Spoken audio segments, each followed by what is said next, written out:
ሰበር መረጃ በመጨረሻው ፈረሳው ለመርካቶም አልቀረም ጊዜ ወሰደ እንጂ ወደ መርካቶ መጥቷል። ግዙፉ የአፍሪካው የንግድ ማዕከል መርካቶ ባለፉት 3 ቀናት እየወደመና እየፈረሰ ይገኛል። በመርካቶ የሚገኙ ባለሱቆች ሳይወዱ በግዳቸው ቃቸውን ለማንሳት ተገደዋል። የፌደራል ቤቶች ኮርፖሬሽን ቤቶቹ የመንግስት ናቸው፣ መሬቱም የመንግስት ነው፣ ተነሱ ባልናችሁ ሰዓት መነሳት ይኖርባችኋል በሚል በፍጥነት ነጋዴዎቹ ቃቸውን አንስተው ወደ ቤታቸው እንዲያሸሹና መርካቶ ፈርሳ ቦታው ለትላልቅ ባለሀብቶች ተሰጥቶ ፎቅ እንደሚሰራበት ትላልቅ የገበያ ማዕከል እንደሚሰራበትና ከዚህ በኋላ ያረጁ የመርካቶ ቤቶች እንደማይቀጥሉን ያሳወቋቸው። ታዲያ ባለፉት 3 ቀናት የመርካቶ ፈረሳ እየተባባሰ መሄዱን ተከትሎ የአዲስ አበባ ከፍተኛ ተቃውሞ ውስጥ እየገባ ይገኛል። ጉዳዩ በማህበራዊ ሚዲያ ትኩረት እንዳያገኝ መላው ኢትዮጵያን እንዳይሳተፍበት ቀደም ብሎ ከፈረሳው በፊት አብይ ለኢትዮጵያ ሕዝብ አጀንዳ የሰጠ ሲሆን አጀንዳው ሀገራዊ ምክክር በሚል አዲስ አበባ ለኦሮሚያ ሰጣለው የሚል አጀንዳ አንስቶ ሕዝቡ በዚህ አጀንዳ ላይ ከፍተኛ ትኩረት ሲያደርግ መርካቶ ሳትታይ እየፈረሰች ነው። የመርካቶ ህብረተሰብ እያለቀሰም ቢሆን እቃውን ለመሰብሰብ እየተገደደ ነው። አሁን ላይ ብዙ ቦታዎችን እያለፈ ፈረሳው ወደ ሌሎችም ቦታ ቀጥሎ መርካቶን ሙሉ ለሙሉ ሊያጠፋት ነው። ለአመታት ያቀኑት ጉራጌዎች እንዲሁም ሌላ ብሔር ብሔረሰቦች በአደባባይ የንግድ ቦታቸውን እየተነቀጡ ነው። መልሰው እንደማያገኙት እርግጠኛ እየሆኑ ነው። እርግጥ ነው መንግስት የገባላቸው ቃል አለ። ለመሆኑ የገባላቸው ቃል ምንድነው? ያሰበው ዝርዝር ነገርና አሰራሩ እንዴት ነው? አዳነች ያሰበቻቸው ጉዳዮች ምንድናቸው? ለኢትዮጵያ ህዝብ ተስፋ አለ ወይስ መርካቶ ሙሉ በሙሉ ለኦሮሚያ ነጋዴዎች አሳልፎ ለመስጠት የተደረገ ሴራ ነው? በዝርዝር የምታደምጡት የዛሬው ዋናው የፕሮግራማችን ክፍላችን አበይት ርዕስ የመርካቶ ጉዳይ ነው። ሁሉንም በዝርዝር የምንዳስሰው ይሆናል። እንዲሁም በሌላ መረጃችን ከሰሞኑ እጅግ መነጋገሪያ የሆነው የዲያስፖራዎቹ ጉዳይ ዲያስፖራ ቤተሰቦቹን ለማየት እንዲሁም ሀገሩን ለመጥቀም ለእናት ሀገሩ ኢትዮጵያ ሲመጣ የገጠመው ያለው እንግልትና ሞት እስር ብዙዎችን እያሳዘነና ውጭ ዓለም የሚገኙ ትውልድ ኢትዮጵያን በከፍተኛ ደረጃ እያስቆጣና እያስፈራ ይገኛል። ጉዳዩ ከ3 ቀን በፊት እናቱንና ቤተሰቦቹን ለማየት ወደ ኢትዮጵያ የመጣው ኑሮውን በሀገር አሜሪካ ያደረገው ትውልድ ኢትዮጵያዊ ጳውሎስ አምባቸው አፈሳው ጊዜ ከሰሞኑ በአፈሳው ጊዜ ታፍሶ የተወሰደ ሲሆን ወደ ግዳጅ እንዲሄድ ሲጠየቅ እኔ አሜሪካዊ ነኝ ወደ ሀገር እመለሳለሁ የሚል ምላሽ ሲሰጥ በዛው በእስር ቤት ተደብድቦ ሞቶ ወደ ሀገሩ አሜሪካ ሳይመለስ እዚሁ እንደተቀበረ የሚታወቅ ነው። ይህ ዲያስፖሮችን ያስደነገጠ ጉዳይ ነበር። በዛሬው ዕለት ደግሞ ቢቢሲ ሌላ መረጃን ጨምሯል። በተመሳሳይ ረጅም ዓመት ኑሮውን በካናዳ ያደረገ ሌላ ዲያስፖራ አሸባሪ ነህ ከውጭ ሀገር የመጣኸው ለፋኖ መሳሪያ ይዘህ ነው በሚል ባህር ዳር ቤተሰቦቹን አይቶ ሲመለስ በአዲስ አበባ በኤርፖርት ላይ ቁጥጥር ስር ውሎ አሸባሪነት ተፈርጆበት በእስር ቤት እየማቀቀ እንዳለም ነው የተሰማው። ይህ ግለሰብ ደግሞ እሱ ባለው በለጠ ይባላል። ቢቢሲ በትናንትናው ለሰፋ ያለ መረጃ በሱ ባለው በለጠ ላይ ያይዞ የወጣ ሲሆን የካናዳ ኤምባሲ እሱ ባለውን ለማስፈታት ጥረት እያደረገ ሲሆን እሱ ባለው ልክ እንደ ጳውሎስ በእስር ቤት ህይወቱ ሳያልፍ በፊት አድኑት እየተባለ ይገኛል። እሱ ባለው እኔ ከፋኖም ጋር ሆነ ከሌሎች ጋር ምንም አይነት ግንኙነት የለኝም ብሎ በተደጋጋሚ ተማጽኖ ቢጠይቅም እስካሁን በስር ለማዋቀቅ ተገዷል። ታዲያ ዲያስፖሮች ቤተሰቦቻቸውን ለማየት እንዲሁም በገቢ ሀገራቸውን ለመጥቀም ሲመጡ ከፖለቲካ ጋር በተያያዘ ጉዳይ እየታሰሩ ህይወታቸው ያለፈ፣ ሌሎች ደግሞ ቤተሰቦቻቸውን በውጭ ሀገር በትነው በዚህ በኢትዮጵያ በእስር እንዲንገላቱ እየሆነ ይገኛል። ይህ ጉዳይ ዲያስፖራው ማህበር በከፍተኛ ደረጃ እያስጨነቀውና እያስቆጣው ይገኛል። ካናዳዊው እሱ ባለው በለጠው የመፈታት እድል አለው ወይ? የካናዳ ኤምባሲ ምን አለ? ሌላውን በዝርዝር የምታደምጡት ይሆናል። እንዲሁም በመጨረሻ ወልደ ጊዮርጊስ የተባለው ግለሰብ ከሰሞኑ ከ500 ሚሊዮን ብር በላይ ምስኪን ኢትዮጵያኖች ላይ በዱባይ ሀገር አጭበርብሯል የተባለው ግለሰብ ገንዘቡን ይዞ መሰወሩ የሚታወቅ ነው። በትናንትናው ዕለት ግን በቻይና በጓንዡ የሚገኙ ኢትዮጵያኖች ወልደ ጊዮርጊስ በቻይና እንደሚገኝ ያለበትን አካባቢና ያለበትን ሁኔታ ይፋ አድርገዋል። ይህ ግለሰብ ያለበት ከታወቀ እንዴት በቁጥጥር ስር አይውልም የሚሉ ሰዎች በርከት ብሏል። ጉዳዩን በዝርዝር የምታደምጡት ይሆናል። ውድ አድማጮቼ አብራችሁን ስትቆዩ አርስት ላይ ጠቀስኩላችሁ ዋና ዋና መረጃዎች በዝርዝር የምንዳስሳቸው ይሆናል። እነሆ ወደ መረጃው። በመጀመሪያም እጅግ አሳሳቢ የሆነው የመርካቶ ጉዳይ ባለፉት 3 ቀናት ውስጥ መርካቶ እየፈራረሰች ነው፣ እየጠፋች ነው። ምስኪኖች መርካቶን ለአመታት ያለሙ የለፉበት ነጋዴዎች በጉልበተኞች ተቀምተው ጥተው ለመሄድ ተገደዋል። ይህ እጅግ ልብ የሚሰብር ነው። ብልጽግናዎች እንዲሁም ሌላ ባለጊዜዎች በተደጋጋሚ መርካቶ ኬኛ፣ መርካቶን እንወስዳለን፣ እስከዛሬ መርካቶ ላይ የከበራችሁ ይበቃችኋል፣ ጊዜው የኛ ነው፣ ልቀቁልን፣ እንሰራበታለን የሚል ተደጋጋሚ ዛቻ በማህበራዊ ትስስርም ሆነ በአካል ሄደው ሳይቀር እንደሚያቀርቡ የሚታወቅ ነው። ታዲያ በስጋትና በፍራቻ ላይ ሲሰሩ የቆዩት ነባርት ቀደምት የመርካቶ ነጋዴዎች በመጨረሻም ግን በፈረሳ ምክንያት ከዚህ ቦታ እንዲለቁ ታላቅ ሴራ ተሸርቦባቸዋል። የመርካቶ ቤቶች እጅግ ያረጁና የቆዩ በመንግስት ይዞታ ስር ያሉ የመንግስት ቤቶች መሆናቸውን ተከትሎ መንግስት በቦታው እንደፈለገ ማዘዝ እንደሚችል ይታወቃል።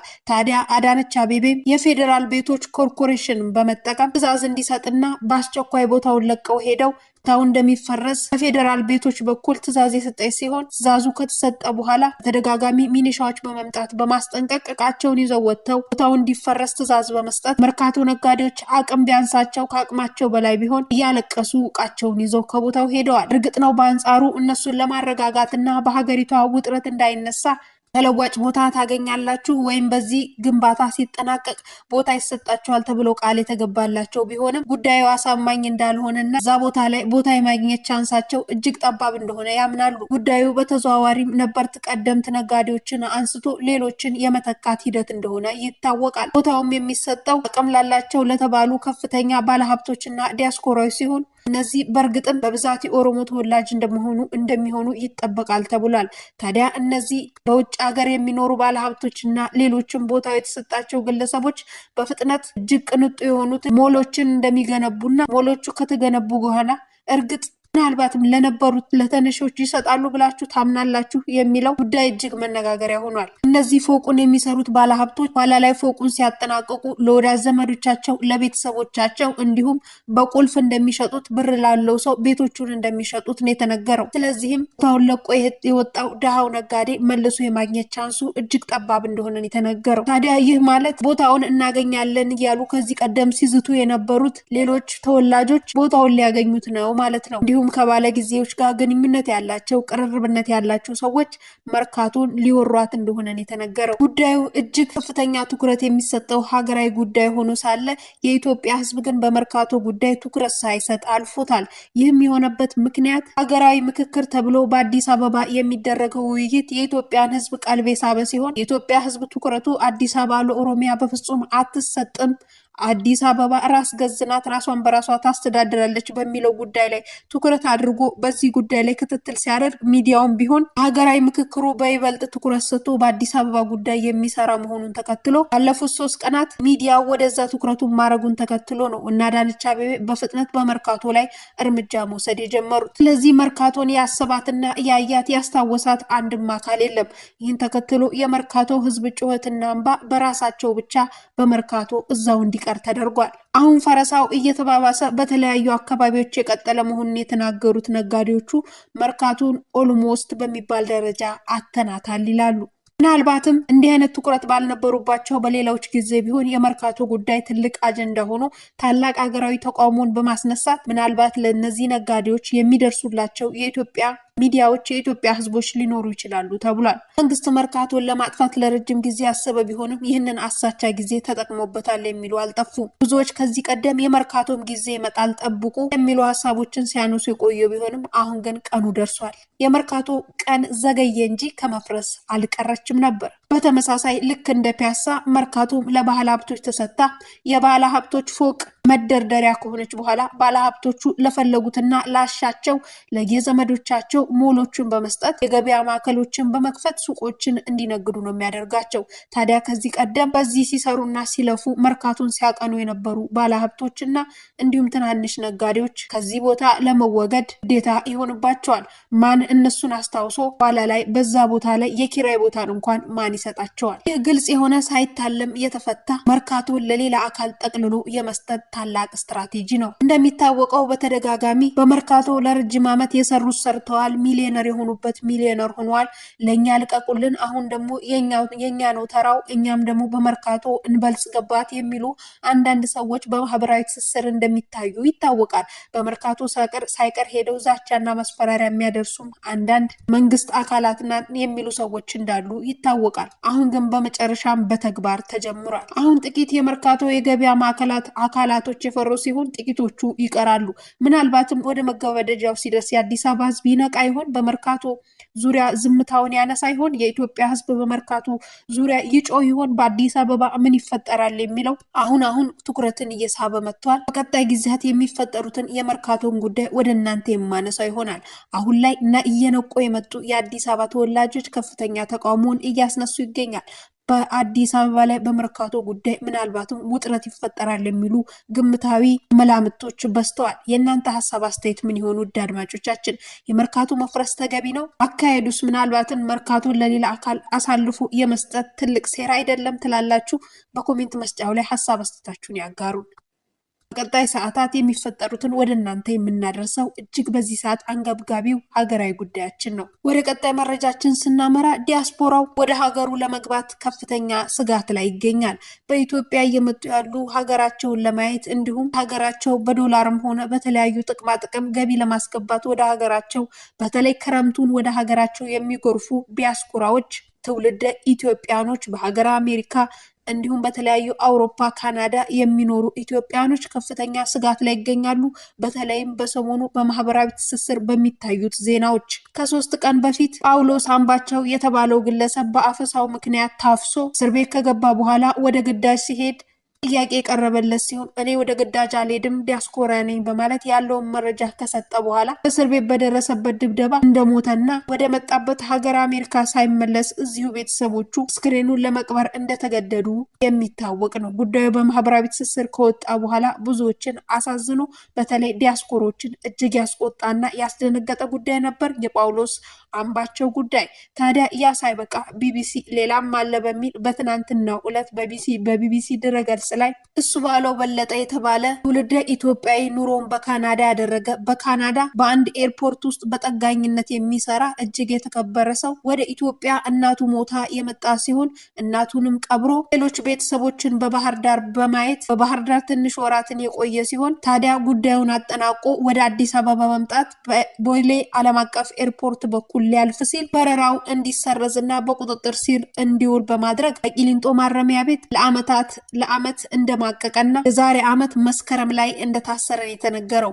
እንደ ቀልድ የዛሬ ዓመት መስከረም ላይ በቂሊንጦ የገባው እሱ ባለው በለጠ 1 ዓመትን አስቆጥሮ ያለ ፍትህ ተቀምጧል። ታዲያ የካናዳ ኤምባሲ ጉዳዩን እየተመለከተለት ቢሆንም ያገኘለት መፍትሄ ግን እንደሌለ 1 ዓመት ሙሉ ነው የተነገረው። ጠበቃም የቀጠረው እሱ ባለው ጠበቃውም ጉዳዩን ሊፈታለት አልቻለም። ማንኛ ክስ የተመሰረተበት ጉዳይ ለፋኖ ትጥቆችን ልታቀብል ነው ወደ ኢትዮጵያ የመጣኸው፣ ከካናዳ ሰበሰቡ ብሮችን በመያዝ ፋኖን በመርዳት በትጥቁ ላይ በማገዝ በገንዘብ በመርዳት ፋኖን በማደራጀት ስራህን ስጨርስ ወደ ካናዳ ልትመለስ ነበር፣ ነገር ግን በቁጥጥር ስር ውልሃል በቦሌ ዓለም አቀፍ ኤርፖርት ላይ የሚል ክስ እንደቀረበበት የተነገረው። እሱ ባለው ግን ነገሩ ፍጹም ሐሰት ነው፣ እኔ ከፋኖ ጋር ምንም አይነት ግንኙነት የለኝም፣ እኔ እናቴ ሞታብኝ እናቴን ሐዘን ለመወጣትና ለመቅበር ሁን በዛው ከመጣሁ አይቀር ቤተሰቦቼ ለማየት ነው የመጣሁት፣ በፍጹም ከዚህ ጋር የተያያዘ ጉዳይ አይደለም፣ በባህር ዳር ለወራት ቆይቻለሁ፣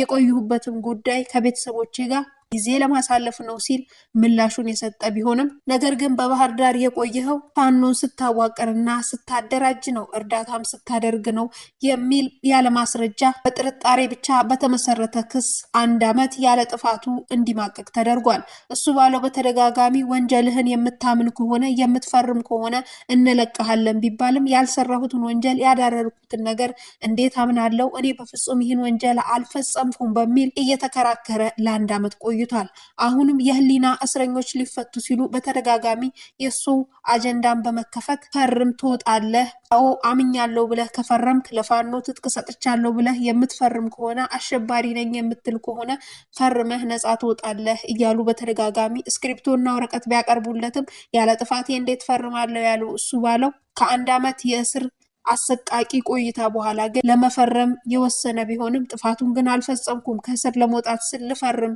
ቢልም የካናዳ ኤምባሲ ጉዳዩን ከሰማ በኋላ ግን በፍጹም ያለ ጥፋትህ እንዳትፈርም መፈረምህ ከፍተኛ መዘዝ ይዞብህ ይመጣል፣ ወደ ካናዳ ስትመለስ እባክህ አትፈርም ያለ ጥፋትህ የሚል ምላሽ እንደሰጠውና የካናዳ ኤምባሲ በጉዳዩ ላይ ወደፊት እልባት እስኪሰጠው በትዕግስት እንዲጠይቅ ለሱ ባለው አስጠንቅቆታል ተብሏል። እሱ ባለው ልጆቼ ሚስቴን በካናዳ ሀገር እንደ ቀልድ ጥያቸው የመጣሁት ቤተሰቦቼ ናፍቆኛል፣ ያለ ጥፋቴም ቢሆን ፈርሜ ልሂድ ቢልም የካናዳ ኤምባሲ ግን እንዳይፈርም አስጠንቅቆታል ሲል ነው ቢቢሲ ዝርዝሩን ያወጣው።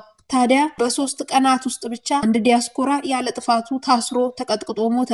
አንዱ ደግሞ ቤተሰቦቹን በጣለበት መጥቶ 1 ዓመት በላይ በእስር ለማማቀቅ ተገደደ። ታዲያ አሁን ላይ የዲያስፖራው ማህበረሰብ ብዙ ያልታየ ዲያስፖራ አለ፣ መረጃ ቢወጣ ከዚህ በላይ እንሰማለን፣ ወደ ሀገራችን እንመጣለን፣ ጉዱ እኮ እየወጣ ነው በሚል ከፍተኛ ቁጣ ውስጥ ሆኖ ጉዳዩን በፍራቻ ውስጥ ሆኖ እየተመለከተው እንደሚገኝና ወደ ሀገሩ ለመግባት ከፍተኛ ፍራቻ እንዳደረበት ነው የተነገረው በዚህ ሰዓት። በቀጣይ ሰዓታት ከሱ ባለው ጋር በተያያዙ የሚወጡ መረጃዎች ካሉ በፍጥነት ወደ እናንተ የምናደርሰው እጅጉኑ አንገብጋቢው አጀንዳችን ነው። እንዲሁም ወደ መጨረሻ መረጃችን ስናመራ ከሰሞኑ በማህበራዊ ትስስሩ እጅግ መነጋገሪያ የሆነው ወልደ ጊዮርጊስ ይልቃል የተባለው ግለሰብ ከ500 ሚሊዮን ብር በላይ ይዞ ጠፍቷል የሚሉ መረጃዎች እንደወጡበት የሚታወስ ነው። ታዲያ ይፈልጋል ሲባል የተነበረው ግለሰብ ከደሃ ጉሮሮ ነጥቆ በተለይም ደግሞ በአረብ ሀገር ቤተሰቦቻቸውን ለመርዳት ከሄዱ የማዳም ቅመሞች ዘርፎ እንደሸሸ የተነገረ ሲሆን ታዲያ በትናንትናው ዕለት የወጣው መረጃ እንደሚያሳየው ፓፓራዚዎች፣ መረጃ አቀባዮች፣ ሚስጥረኞች በጓንዡ በቻይና እንደተመለከቱትና በአንድ የኢትዮጵያ ሬስቶራንት ውስጥ ከአንዳንድ ኢትዮጵያን ግለሰቦች ጋር ተቀምጦ ተመልክተውታል። ደስታ የተባለው በጓንዡ የሚታወቀው ነጋዴዎች የሚመገቡበት ደስታ የተባለው የኢትዮጵያ ሬስቶራንት ውስጥ የታየ ወልደ ጊዮርጊስ ከአንዳንድ ግለሰቦች ጋር ውይይቶችን ሲያደርግ በማህበራዊ ትስስር በቪዲዮ ሳይቀር በግልጽ የወጣበት ሲሆን ግለሰቡ ታዲያ የሸሸው አሁን በጓንዡ በቻይና መሆኑ ተረጋግጧል። በዱባይን የተደበቀው ዱባይ ይፈለግ የሚሉ ሰዎች ቢበረክቱም ሰውየው ግን ዱባይን ለቆ እንደወጣ ተረጋግጧል። በቻይና ሰፋ ያለች ምድር ስለሆነች ለመደበቅም የምትመች ስለሆነች በቻይና ለመደበቅ እንደወሰነ የተነገረው። ነገር ግን ወልደ ጊዮርጊስ ባላሰበው መልኩ በአንድ ሀበሻ ሬስቶራንት ለመመገብም ሆነ ለመዋየት ከሀበሾች ጋር በገባበት ወቅት ነው በካሜራ እይታ ውስጥ የገባው።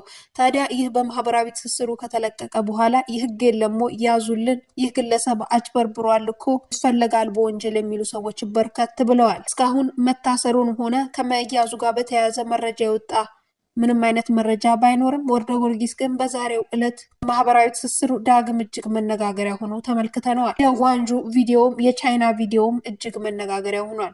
ግለሰቡ ምናልባትም አካባቢ ቀይሮ ካልወጣ በዚህ ሰዓት ያለም መረጃ ዱባይ ሳይሆን በቻይና ጓንዡ እንደሚገኝ ነው የተነገረው። ከጊዜ ወደ ጊዜ በማህበራዊ ትስስር የሚመጡ የዲጂታል አጭበርባሪዎች መብዛታቸው ድሃው የኢትዮጵያ ህዝብ፣ ምስኪኑ አማኝ የኢትዮጵያ ህዝብ እንዲበዘበዝና ባለው ድህነት ላይ ሌላ የድህነት አረንቋ ውስጥ እንዲገባ እያደረገው ይገኛል። ለእንዲህ አይነቱ አጭበርባሪ ተገቢውን ቅጣት በመስጠት ምናልባትም ለድሃዎች ፍትህ መስጠት ቀዳሚው የመንግስት ስራ መሆን አለበት። መንግስት በዚህ ጉዳይ የሚወስደው እርምጃ የሚጠበቅ ይሆናል። ውድ አድማጮቼ ለዛሬ በዚህ አበቃሁኝ። በቀጣይ ፕሮግራም ክፍላችን እስከምንገናኝ ቸር ቆዩ።